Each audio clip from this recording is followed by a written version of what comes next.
이집트의 프톨레미 왕조 시기에는 이집트에 거주하는 유대인들이 급속하게 증가합니다. 당시 이집트에는 바벨론 침공 당시를 전후해서 기존에 넘어와서 살던 유대인들과 이후에 전쟁포로가 된 유대인들, 그리고 새로 이민 들어온 유대인들로 폭증했습니다. 이 수가 점점 늘어나서 예수님 당시였던 주후 1세기에 이집트에 사는 유대인들의 수가 100만 명에 이른다는 기록이 있을 정도입니다. 마태복음에서 요셉이 마리아와 아기 예수님을 데리고 이집트로 넘어갔었던 기록이 있죠?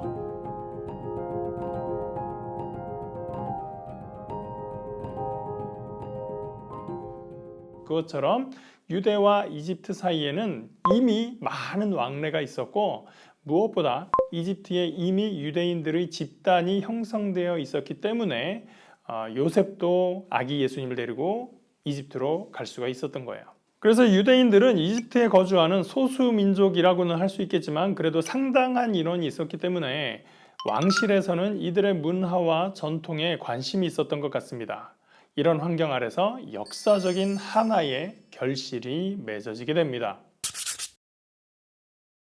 김나지움이라고 부르는 학교의 경우에서도 보았듯이 헬레니즘의 문화의 중요한 특징에는 교육이 있었습니다. 제국의 지배 아래에 있는 민족들의 특권 계층은 세계화된 문명과 생활 양식을 향유하기 위해서 그리스식 교육을 중요하게 생각했습니다. 이를 위해서 필요한 것이 학교였지만 학교에 지식을 제공하기 위해서 또 필요한 것은 도서관이었죠. 헬라 제국의 주요 도시들의 도서관을 설립하게 되는 것입니다. 그 중에서 가장 크고 가장 많은 장소를 보유했던 것으로 유명한 도서관이 바로 알렉산드리아에 세워진 도서관입니다. 프톨레미 왕조의 창립자 프톨레미 1세가 건축을 시작한 이 도서관은 아들 프톨레미 2세가 완공시키게 됩니다. 프톨레미 2세 필라델푸스는 자신의 왕국을 고대의 모든 지혜를 담은 위대한 제국으로 만들겠다라는 신념으로 도서관 장서 확보에 큰 관심을 기울였습니다. 그런데 이때를 배경으로 한 아리스테아스의 편지라는 문서가 있습니다. 필라델푸스 왕의 측근인 아리스테아스가 썼다는 편지인데 내용상으로 봤을 때 그보다 후대인 기원전 2세기의 유대인 저자가 그의 이름을 빌려서 작성한 것으로 추정되는 문서입니다. 편지를 보면 알렉산드리의 도서관장 데메트리우스가 왕의 뜻에 따라서 엄청난 돈을 들여서 세상의 모든 책들을 사기도 하고 필사하면서 모아들이고 있었습니다. 어느 날 왕이 데메트리우스에게 묻습니다. 지금 도서관에 책이 얼마나 있는가? 네, 지금까지 20만 권이 넘는 책을 모았고 멀지 않아 50만 권을 채울 수 있게 됩니다. 그런데 제가 듣기로 유대의 율법이 꽤나 가치가 있어서 왕의 도서관에 두면 좋다고 합니다. 왕이 물어요. 그럼 되지. 왜? 무슨 문제라도 있는가? 그들의 언어가 독특해서 그냥은 들여놔도 소용이 없고 번역을 해야 됩니다. 그렇다면 유대의 대제사장에게 편지를 써라. 이 소식을 듣고 아리스테아스가 왕에게 말합니다. 유대인들의 율법을 필사만 하는 게 아니라 번역도 해야 되는데 이 나라의 유대인들이 노예로 전락해 있는 것을 방치하면 그것을 정의롭다고 할 수 있겠습니까? 그들에게 율법을 주신 신이 바로 왕의 나라를 지키시는 신입니다. 편지에 그렇게 써 있어요. 우주를 창조하신 신을 그들도 우리와 똑같이 섬기고 있습니다. 서로 이름은 다르게 불러서 제우스라고도 하고 디스라고도 부르지만 우주의 주님이시요 통치자이십니다. 아무튼 이런 말을 했대요. 왕은 유대인들을 해방시키기 위해서 왕실에 재정을 들여 모두 풀어주는 정책을 실시합니다. 그리고 유대의 대제사장에게 편지를 씁니다. 이 나라의 유대인 노예들을 다 속량해 주었으니 이제 당신들의 율법책과 함께 그것을 번역할 수 있는 사람들을 12지파에서 6명씩 선발해서 보내주시오. 왕은 이 편지와 함께 예물을 엄청 준비해서 아리스테아스 편에 보냅니다. 그 예물에는 성전에서 쓰는 진설병상도 있고 은그릇도 새 걸로 쓰라고 만들어서 보냈다고 합니다. 이 편지를 받은 대제사장은 엘르아살이었는데 그는 이 편지와 예물을 받고 굉장히 기뻐하며 72명의 장로를 선발해서 율법서를 들려서 보냅니다. 필라델푸스 왕은 번역자로 온 72명의 장로들을 극진하게 대접하고 번역을 하는 데 필요한 모든 준비를 충분히 마련해 줍니다. 이 과정에서 유대인의 율법서가 얼마나 귀하고 거룩하다는 등, 또 유대의 하나님은 무지 뛰어난 신이다, 또 예루살렘 성전은 아주 거룩하다, 또 번역가로 온 이 장로들은 얼마나 지혜로운지 며칠 동안 잔치를 열어서 이들을 초대해서는 그들에게 나라를 다스리는 데 필요한 지혜에 대해서 질문하니 장로들이 최고로 지혜로운 답변을 했다는 등등 유대의 모든 것에 대한 찬사가 끊이지를 않습니다. 이 편지의 내용이 후대로 넘어가면서 점점 각색되고 부풀려집니다. 요세푸스는 아예 필라델푸스 왕이 먼저 데메트리우스에게 유대의 율법서를 번역하자고 제안한 걸로 나오고요. 72명이 72일 만에 작업을 했다고 기록을 합니다.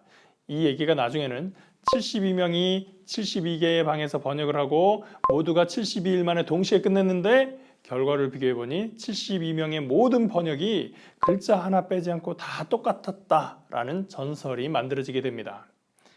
오늘날 이 말을 믿는 사람은 아무도 없겠지만 당시에는 이 72력이 그만큼이나 하나님의 영감에 따라 번역된 것이고 그래서 1.1획도 틀림이 없는 성경이다라는 의미를 부여했던 것이죠. 이 번역본을 72력, 라틴어로는 셉투아긴타라고 부르게 됩니다. 오늘날의 셉투아긴타는 우리가 가진 구약 성경의 헬라어 번역본이지만 이 당시에는 창세기부터 신명기까지 5권, 5경만 번역했습니다. 구약의 다른 책들은 오랜 시간에 걸쳐서 순차적으로 꾸준히 번역되었고 최종적으로는 교회가 외경으로 분류한 9권의 책도 포함해서 모두 48권의 책으로 구성되었습니다.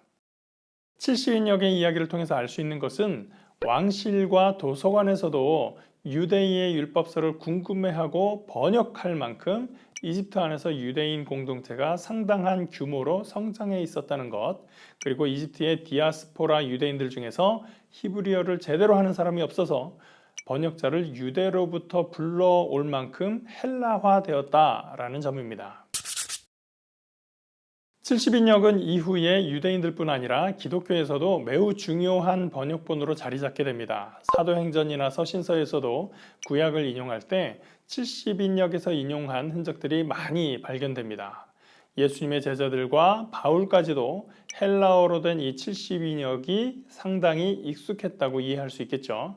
이렇게 헬라어로 번역한 구약 성경이 널리 읽히고 있었지만 나중에 로마가 기독교를 국교로 삼으면서 로마 제국의 언어였던 라틴어로 성경을 번역할 필요가 생겼습니다.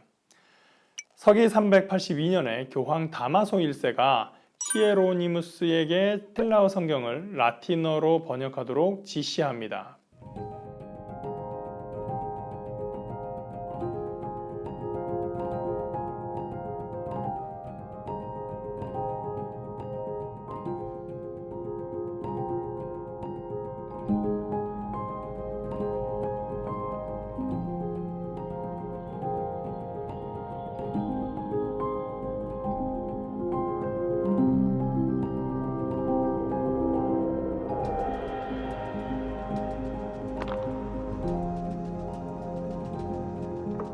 히에로니무스는 구약을 헬라어였던 70인역 셉투아긴타로부터 번역합니다. 신약은 원래 헬라어로 기록되어 있으니까 그대로 사용하면 되었고요.